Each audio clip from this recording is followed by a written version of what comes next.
umamin na tayo. Booking na eh. May relasyon kami ni Aida. Lumayas ka! Ayoko nang makita ang pagmumukha mo! Pagbalik namin dito, wala ka na!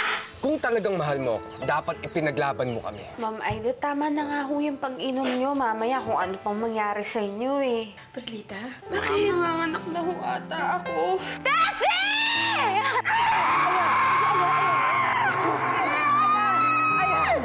Nagkaganito. Kapaligtaran sa anak ni Perlita. Malaanghel ang ganda ng anak ni Perlita. Hindi ako pwede magkaroon ng anak na pangit. Aida, tulungan mo ko. Patawarin mo ko pero kailangan kong gawin to eh. Thank you for giving me the most beautiful daughter. Nasaan ang anak ko? Hello, anak. Magandang maganda ka. At mahal na mahal kita, anak.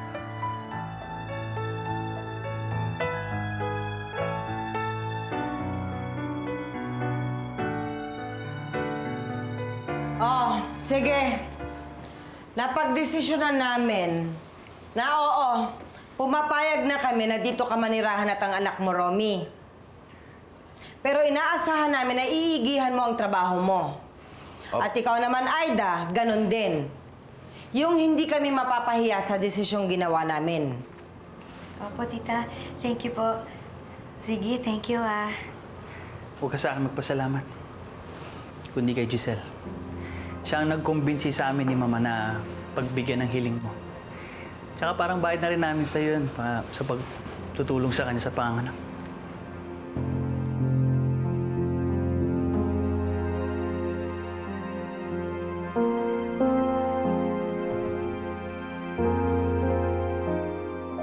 Buti na lang tinulungan mo si Giselle. Ha? Anong tulong? Doon sa panganganak niya, hindi ba yun yung rason kung bakit mabait siya sa'yo? Nagkaroon siya ng parang, ang tawag doon, utang na loob. Pero Aida, talagang mali yung ginawa ng tiyahin mo sa'yo at yung pinsa mo. Dapat hindi tayo nagpasalamat sa kanila. Dapat humingi sila ng tawad sa'yo. Ito naman. Ang mahalaga, magkakasama na ulit tayo. Romy, mahal kita. Kayong dalawa ni Jerome ang dahilan kung bakit gusto kong mabago ang buhay ko. Gagawin ko ang lahat para sa inyo. Hindi na ako papayag na mawalay kayo sa akin. At hindi na rin ako papayag na madehado. Isa akong karbonel at dapat kong paglaban to. Dapat. At magagawa ko yun sa tulong ni Giselle.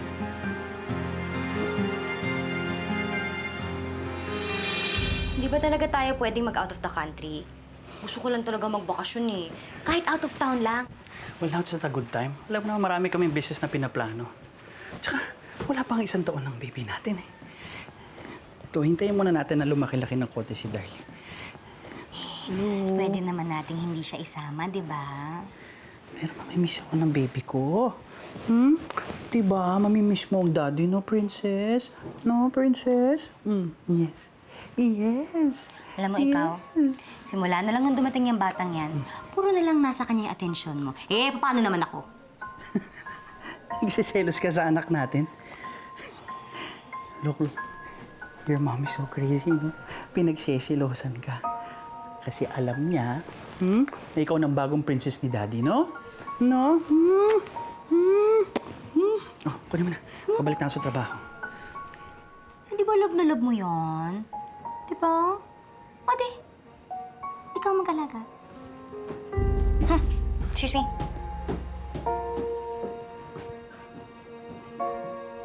Confirm. Your mom's crazy, no? Yaya? Yaya? Anong gusto, ha? Anong gusto? Ano bang gusto mo, ha? Ha? Ay, sus naman to, oh. Andito tayo sa labas, oh. Baka naman gutom. Ito. Ay, oo. Nakalimutan ko yung gatas. Sandali, kukunin ko. Hawakan mo, oh. Mabilis lang, ha? Sandali lang. Mabilis lang ako. Sandali. Uy! Oy! Nako, tama nga ang sabi nila. Ang ganda-ganda mo nga, Darlene. Para kang anghel. Huwag na umiyak. Nako, huwag iiyak. Anong ginagawa mo? Akin na ang apo ko. Madam, At sino may sabi sa'yo na pwede mong kalungin ang apo ko? madam, umiiyak ho kasi. Kahit pa! Bakit mo binigay ito kay Parlita? Ma'am, naiwan ko po kasi yung gatas, hindi ko po sinasadya. Sinabi ko naman po sa kanya huwag hahawakan eh. Paliguan mo ngayon din at baka mamaya nahawa ng germs sa mag-inang yan. Opo, ngayon din, ma'am. Halika na, maligo tayo. Dali. Naligo naman po ako. Kahit pa! Nakita mo na ba ang kutis mo? Baka mamaya may sakit ka sa balat. Hawahan mo pa ang apo ko. Ang alagaan mo yung anak mo. Mama, ano na naman yan? Pinagdidiskita mo na naman si Perlita. Hindi ba may lakad kayo? Pagsabihan mo ang babaeng yan. Kailanman ay hindi niya pa pwedeng hawakan ang apo ko. Maliwanag?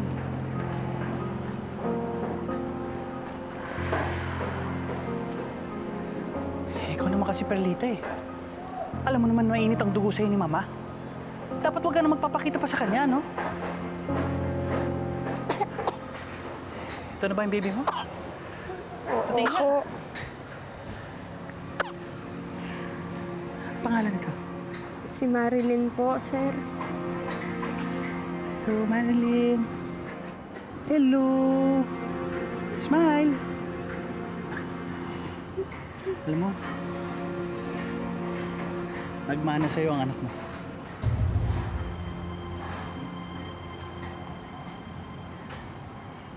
Namana niya ang magandang disposisyon mo sa buhay. Mukhang magiging masayahing bata to. Parang ikaw.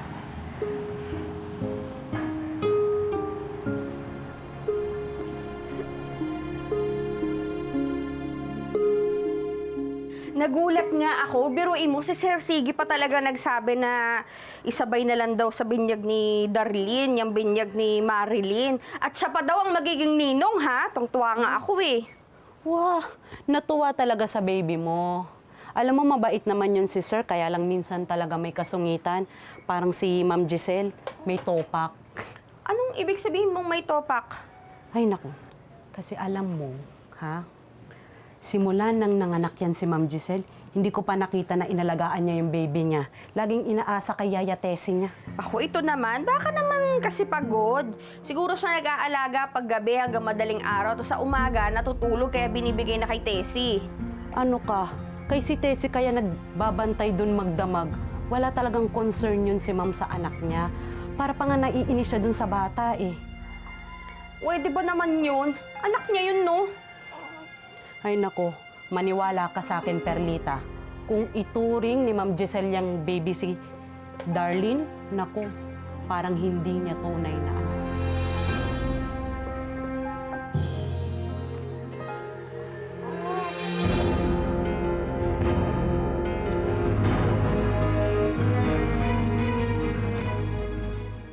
Dadaan lang ako doon sa party, magpapakita lang ako, tapos uuwi ako kaagad. Eh bakit ba kasi ayaw mo kong isama?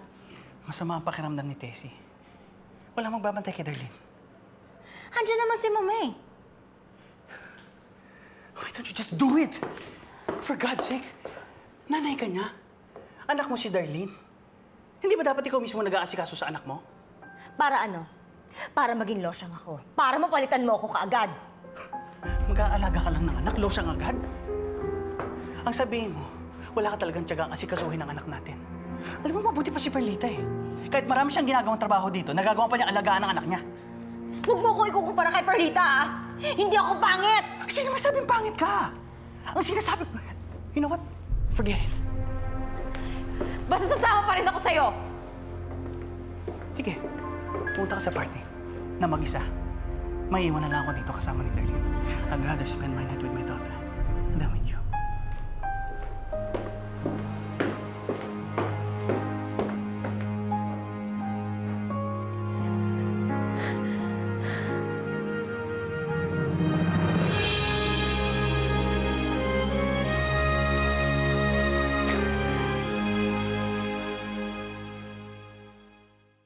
Therefore, I bless you in the name of the Father, and of the Son, and of the Holy Spirit. Amen. Salamat, Father. Thank you very much. Father, thank you for blessing my granddaughter. See you at the reception? Sure, madam. Magpapalit lang po ako ng damit. Okay. Father, sadali lang. Yes? Meron po kayong isang bibinyagan. Okay. Perlita, halika. Ay, are you serious? Isasabay mo ang binyag ng anak ni Perlita sa apo ko? Madam, si Sir lang naman pong nagsabi, pero okay lang ho, walang problema. Saka ko na lang ho ipapabinyag si Marilyn sa Mass Baptismal. Tama. Halika na. Hindi. Andito ka rin lang naman. Andito na yung bata. Andito rin naman yung pare. Okay lang po ba yan, Father? Yes, of course. Saan yung tatay ng bata? Oh. Wala ho eh. Andito naman ako eh. Ako yung ninong. Ziggy. Sir, Naku, bahala ka na nga. Mahuhuli tayo, Father. Pakibilisan, ha? Malilate tayo sa reception. Of course. madam. Okay, see you there. Father, we can start. Giselle, you have a very lovely daughter. Alam mo, napakaswerte niya at namanan niya ang ganda niya sa'yo. See you at the reception.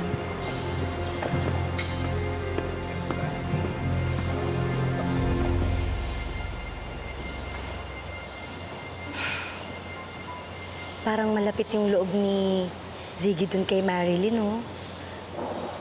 Tanggapin niya kaya yan bilang tunay niyang anak? Malalaman natin ang sagot dyan kung hindi ka tutupad sa usapan natin. Puti-puti?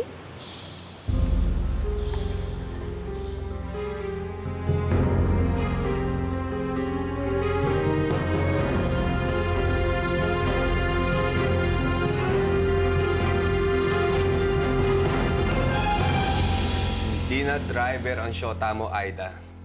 Isa na akong inventory officer. Big time, di ba? At ang sabi ni Sir Siggy, kapag natuloy yung pinapagawa niyang spa resort, ako yung magiging foreman doon. Siguro, nakita na talaga ni Ziggy yung sipag at saka dedikasyon mo sa trabaho. Kaya naman binigyan kanya ng mas magandang posisyon.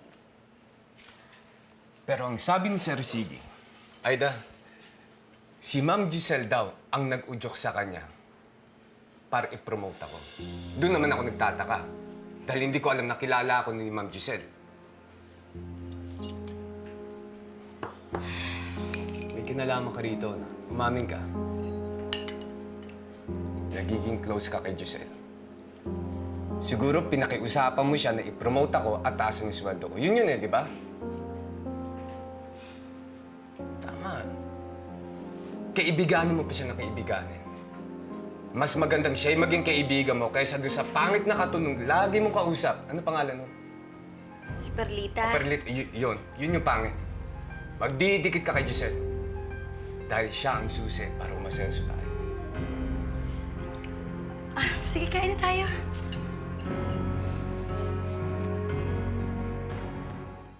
Kanina ka pa natutulog ha? Mukhang kailangan mo nang kumain. It's time to eat. Humihin ka na. Oh, ma, kunin mo na muna si Darling. Titimpla lang ako ng gatas kasi kailangan niya kumain. Although kanina pa natutulog eh. Bakit? Nasaan ang yaya? Inutusan ni Giselle. At ang asawa mo? Pinuntahan lang si Aida. May tatanong lang daw. Napapansin ko nagiging close si Aida at si Giselle lately. Hindi ba si Giselle ang namilit na ma-promote yung kalaguyo ni Aida na si Romy? Ma, talaga naman kailangan natin ng officer eh. Total, matagal naman nagtatrabaho sa atin si Romy. Kasi, nakukulitan ka sa asawa mo, pinipilit ka. Baka ang akala mo, hindi ko alam, na madalas kayo mag-away nitong mga huling araw. Mami, it doesn't mean anything. Normal lang sa mag-asawa nagkakatampuhan every now and then. Well, tapos na ang honeymoon stage. Adjustment period na to ngayon. Kung kailan siya nagkaanak, at saka pa umiinit ang ulo niya, you know, there's something wrong with her. Hindi ko malaman kung ano. Hindi kaya may postpartum depression niyang asawa mo. Hindi ko alam eh. Kunin mo na muna si Darling. Tawagin mo si Mara. May gagawin pa ako.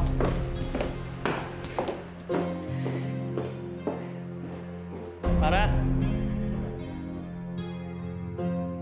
Okay. Kumain ka na.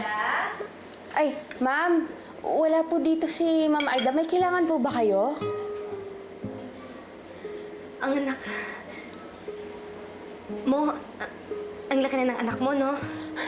Oo nga, ma'am. Ang bilis po ng panahon. Ay, may kailangan po ba kayo? Sige, ma'am. Sabihin niyo lang po. Marilyn ang pinangalan mo sa kanya? Oo po. Paboritong artista ko po kasi si Marilyn Monroe. Gandang-ganda ako sa kanya eh. Pwede ko ba siyang makalong? Sige po. Si Ma'am Giselle. Marilyn.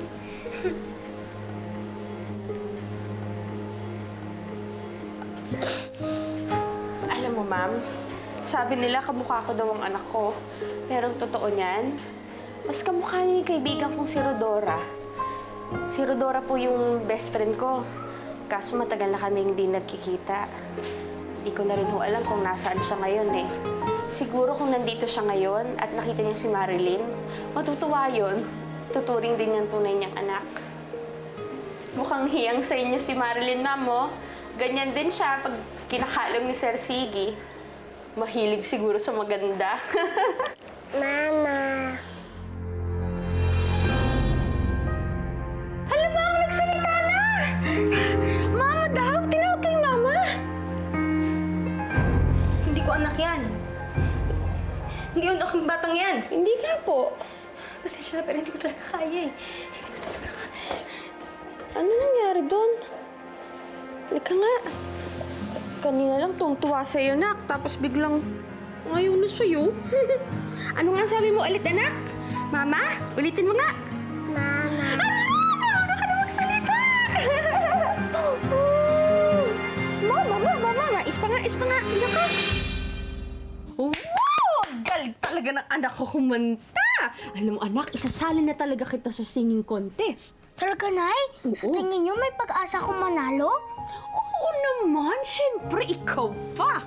Os, inuutoy niyo lang ata ako eh. Di naman maganda boses ko. Sintonado nga eh. Ha? Sino may sabi? Wala naman ah. Pag ako nakakarinig sa pagkanta mo, para akong nakakarinig ng mga anghel na umaawit. Ang corny mo talaga, Nanay. Corny? Ikaw corny? Corny pala si nanay ah. Hindi ah. Love lang kita. Sige na, isa pang kanta nga. Mas mahal pa yan kaysa sa isang taon yung sweldo. Pwede dahan-dahan? Ha? Hawak mo. Jomar, bukas ng umagang deliver natin sa mega department. Baka malate ang pagdating mo rito. Hindi, pare. Pangako, 6:00 punto, nandito ako. Good. Kompleto na ba yan? Na-check niyo na? Uncle Jomar! Hoy! Ikaw ba yan, Jerome? Bilis mo lumaki ah. Baka matangkaran mo pa ako niyan, ha? Oo nga po eh. Parati ko po kasi nilalaro yung binigay niyo po sa akin na bola. Wait lang po, kukunin ko po. Papakita ko po sa inyo kung gano'n na po kagaling mag-dribble. Sige nga. Pwede ba doon na lang sa loob ng bahay, Jerome? Huwag mo kami storbin dito. Pasok na! Maya-maya na lang, ha? Marami pa kasing kaming kailangan tapos sa trabaho, eh. Okay lang? Storbo ka. Marilyn. Tara, sunod ka sa akin. Laro tayo. Saan tayo pupunta? Hindi doon sa loob. Bawal tayo dyan sa mansyon. Nandiyan si Madam Charito, hindi ba? E di ikot tayo. Tara na.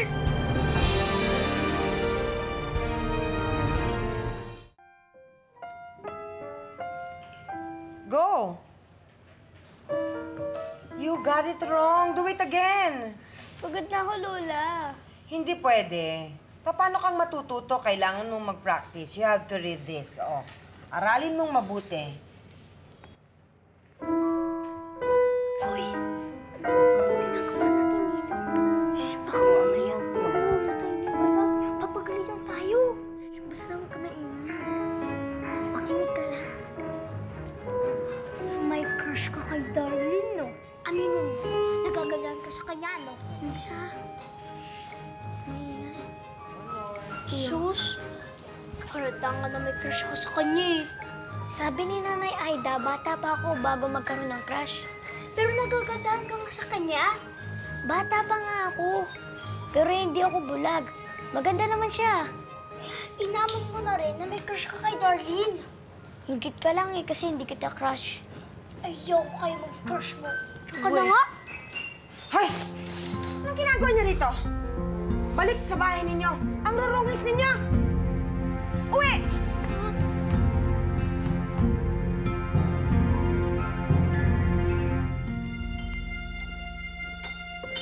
Okay, again. Do!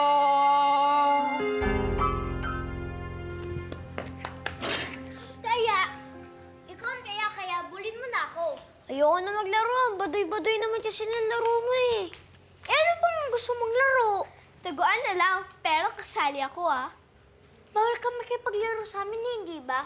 Magagalit ang lola mo. Wala naman siya, umalis. Ayos, game na. Ikaw taya. Tara, tago na tayo. Sandali. May naisip akong lugar kung saan masarap magtaguan. Saan? Saan? Hey, bilisan natin. Dito tayo maglalaro? Oo, marami pwedeng taguan dito. Sabi niya, nanay, huwag daw akong papasok dito. Hindi yan. Hindi niya naman malalaman eh. Tiya, huwag ka naman niya, KJ. Laro na tayo. Dali, game na. Ikaw taya. Sige! Saan ba tayo? Tago-tagoan, maliwanag ang buwan. Tayo maglalaro ng tago-tagoan. Pagbilang ko 10, nakatago na kayo. 1, 2, 3, 4, 5, 6, 7, 8, 9, 10. Saan na kaya yun? Save! Kakainis? Man, kaya yun? Uy! Hala, Darlene! Ba't mo ko tinulak? Ang tuloy. Nakunit. Tayo. Ang gagawin natin? Ang gagawin natin dito? Isira na siya. Hindi ko alam. Nanangin tayo. Oh my God! Ano nangyari? Pure pinya ang tela niyan. Ang mga kristal Swarovski. Bakit nasira? Hindi ba mamayang hapon na ang pick-up niyan? Paano ngayon yan? Hindi ko rin po alam, tita eh. Nung dineliver po ito, in-inspection ko po ng maigi kasi alam ko po na pihikan yung customer. Oh! Eh ano nga ang nangyari? Bakit biglang nasira? Ano, nasira na lang nang walang gumagalaw? May multo? May nakita po ako kanina doon sa... Sa? Nakita ko po ito sa tabi ng manikin. Manika po ni Darlene. Ikaw ba sumira ng gown? Umamin ka.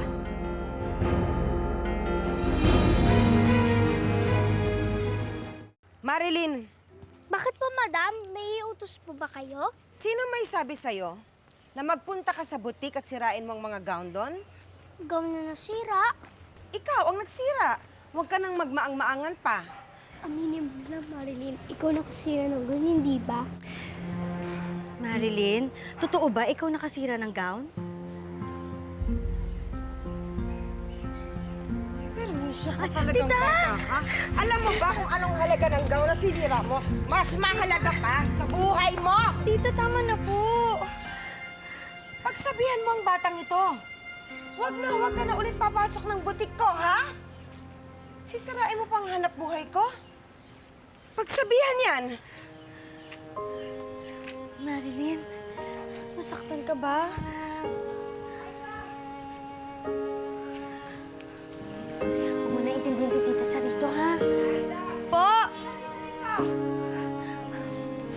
Opo!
na sila ang nagpapasweldo sa akin. Wala silang karapatan na saktan yung anak ko. Di lumayas ka! Bitbitin mo yung anak mo! Pinamigay ko siya. Ipinibigay ko na rin ang karapatan ko sa kanya bilang ina. Anak na siya ni Perlita. Darlene is your home to Ziggy. As long as you have her, Ziggy will be there. Siya yung dahilan kung bakit wala yung tunay kong anak.